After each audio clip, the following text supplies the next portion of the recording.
انشاءاللہ ہم سورۃ القدر کا آغاز کرتے ہیں۔ اس کی آیات 5 ہیں۔ مکی سورہ ہے۔ نزول قرآن کی رات بھی قدر و قیمت اور سلامتی والی ہے، اس سے قرآن کی قدر و قیمت کا اندازہ کرو۔ یہ اس کا تھیم ہے۔ لیلۃ القدر 1000 مہینوں سے بہتر ہے، پہلی 3 آیات کا تھیم، اور 4 سے 5 تک کہ لیلۃ القدر میں سلامتی کے احکامات نازل ہوتے ہیں۔ زمانہ نزول جو ہے وہ سورۃ القدر کا غالباً قیام مکہ کے پہلے دور کا ہے، جب یہ نازل ہوئی، جب اسلام کی دعوت خفیہ طور پر دی جا رہی تھی، اور جب آپ صلی اللہ علیہ وسلم پر اعلیٰ ادبی اسلوب میں مختصر، محکم اور جامع صورتیں جو ہیں وہ نازل کی جا رہی تھیں۔ لیلۃ القدر کی جہاں تک بات ہے تو یہ انتہائی سعادت کی رات ہے۔ اس رات قرآن مجید نازل ہوا جو انسانوں کی ہدایت کا ذریعہ ہے۔ لیلۃ القدر خیر من الف شہر، مطلب شب قدر 1000 مہینوں سے زیادہ بہتر ہے۔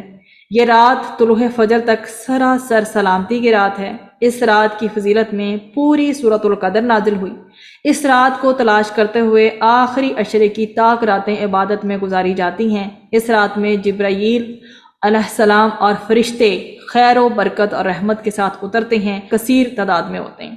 حضرت ابو ہریرہ رضی اللہ تعالیٰ عنہ سے روایت ہے کہ رسول اکرم صلی اللہ علیہ وسلم نے فرمایا، بلا شبہ اس رات کو زمین میں فرشتوں کی تعداد کنکریوں کی تعداد سے زیادہ ہوتی ہے۔ سبحان اللہ۔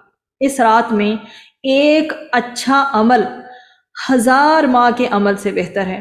حضرت انس بن مالک رضی اللہ عنہ سے روایت ہے کہ رمضان آیا تو رسول اکرم صلی اللہ علیہ وسلم نے فرمایا، یہ مہینہ جو تم پر آیا ہے اس میں ایک ایسی رات ہے جو 1000 مہینوں سے بہتر ہے۔ جو شخص اس سے محروم رہا وہ ہر بھلائی سے محروم رہا۔ اس رات کی سعادت سے صرف بد نصیب ہی کو محروم کیا جاتا ہے۔ تو لیلۃ القدر کی تلاش رمضان کے آخری عشرے کی طاق راتوں میں کی جانی چاہیے۔ اس کے حوالے سے حضرت ابن عمر رضی اللہ عنہ فرماتے ہیں کہ رمضان کے آخری عشرے میں شب قدر تلاش کرو، پھر اگر تم میں سے کوئی کمزوری دکھائے یا عاجز ہو جائے تو آخری 7 راتوں میں سستی نہ کرو، اور اسے صحیح مسلم نے روایت کیا ہے۔ شب قدر کی راتوں میں قیام کرنا گناہوں کی بخشش کا باعث ہے۔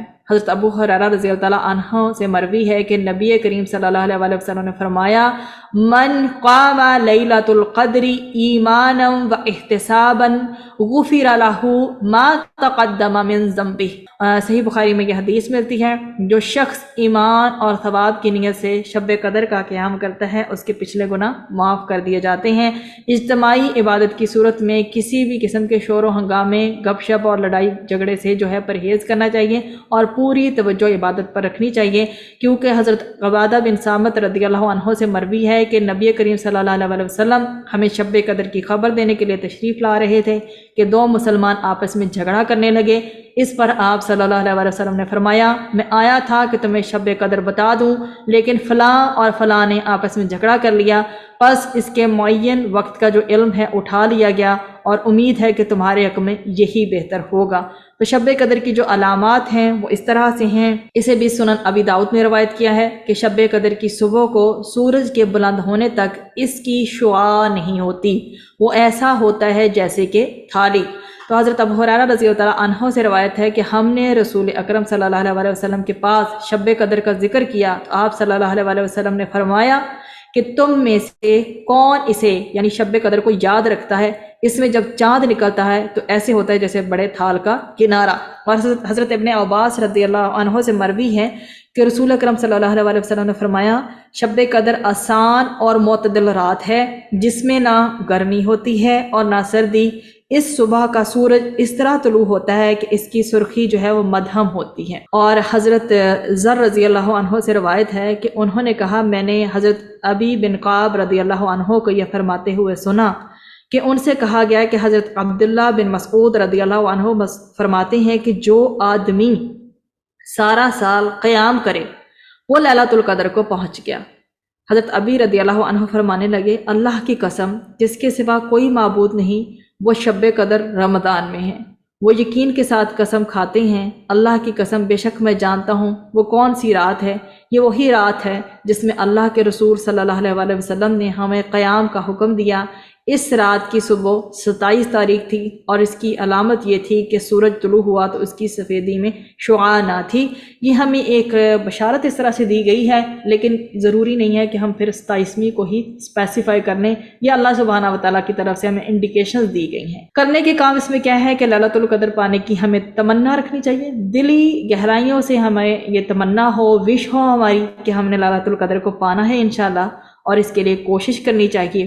اس رات عبادت جو ہے خصوصاً قیام کرنے کا اہتمام ہمیں کرنا چاہیے، نوافل پڑھیں، تلاوت قرآن پڑھیں، نماز، تسبیح، دعاؤں اور اذکار کے جو ہم باقاعدہ ہمیں اپنے پروگرام بنانے چاہیے، ٹائم ٹیبل بنانا چاہیے۔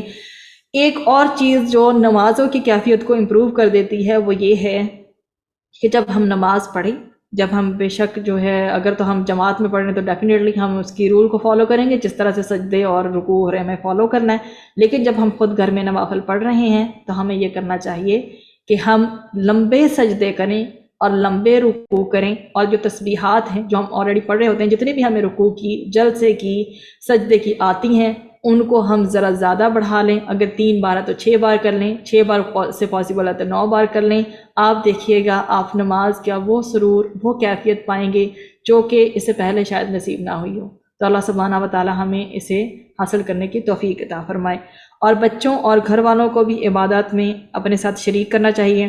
جو پیریڈز والی خواتین ہیں وہ ذکر اور تسبیح کر سکتی ہیں اور تلاوت قرآن مجید سن سکتی ہیں، تفاسیر کا مطالعہ کر سکتی ہیں، احادیث سے جو بھی چیزیں لی جاتی ہیں اس کا مطالعہ کر سکتی ہیں۔ قرآن پڑھ نہیں سکتی تو سن سکتی ہیں، ایون دو کہ علماء اس کے بارے میں کہتے ہیں کہ جن کو جتنا زبانی یاد ہو اوپر سے دیکھ کے نہ پڑھیں، وہ زبانی اس کو پڑھ سکتی ہیں۔ بہرحال واللہ عالم بالصواب، اس میں کتنی ہے وہ ہمیں تو بس اس کی انڈیکیشنز ملیں کہ ہمیں ایسے فالو کرنا چاہیے۔ لیلۃ القدر میں اس دعا کو کثرت سے پڑھیں۔ ام المؤمنین حضرت عائشہ رضی اللہ عنہا جو ہے وہ کہتی ہے کہ میں نے پوچھا اے اللہ کے رسول صلی اللہ علیہ وسلم، اگر میں شب قدر پالوں تو اس میں کیا کہوں؟ آپ صلی اللہ علیہ وسلم نے فرمایا کہو اللہم انک عفو کریم تحب العفو فاعف عنی۔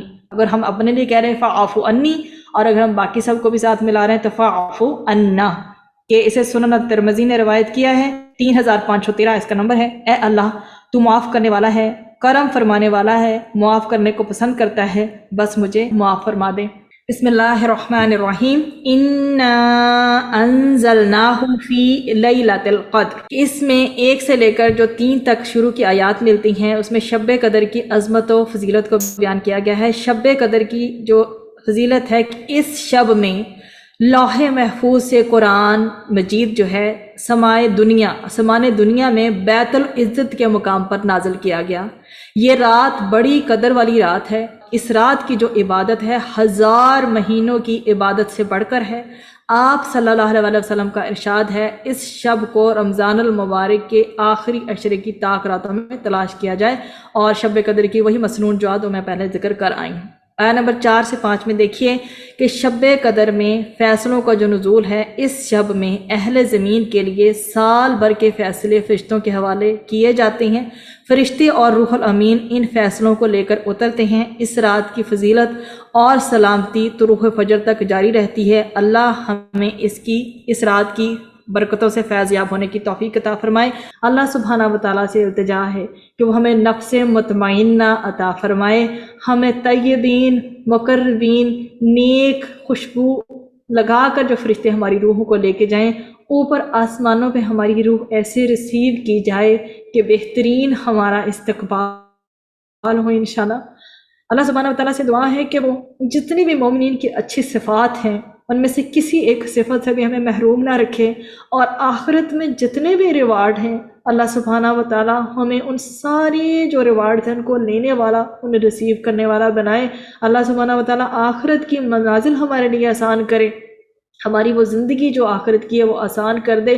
جنت الفردوس میں اللہ سبحانہ و تعالیٰ ہمیں لے جائے، اپنے چہرے کے دیدار کی جو نعمت ہے اللہ سبحانہ و تعالیٰ وہ ہمیں عطا فرمائے۔ اللہ سبحانہ و تعالیٰ زندگی میں ہم سے وہ کام لے لے کہ ہماری آخرت کی اچیومنٹ انشاءاللہ کامیابی کی صورت میں ہو۔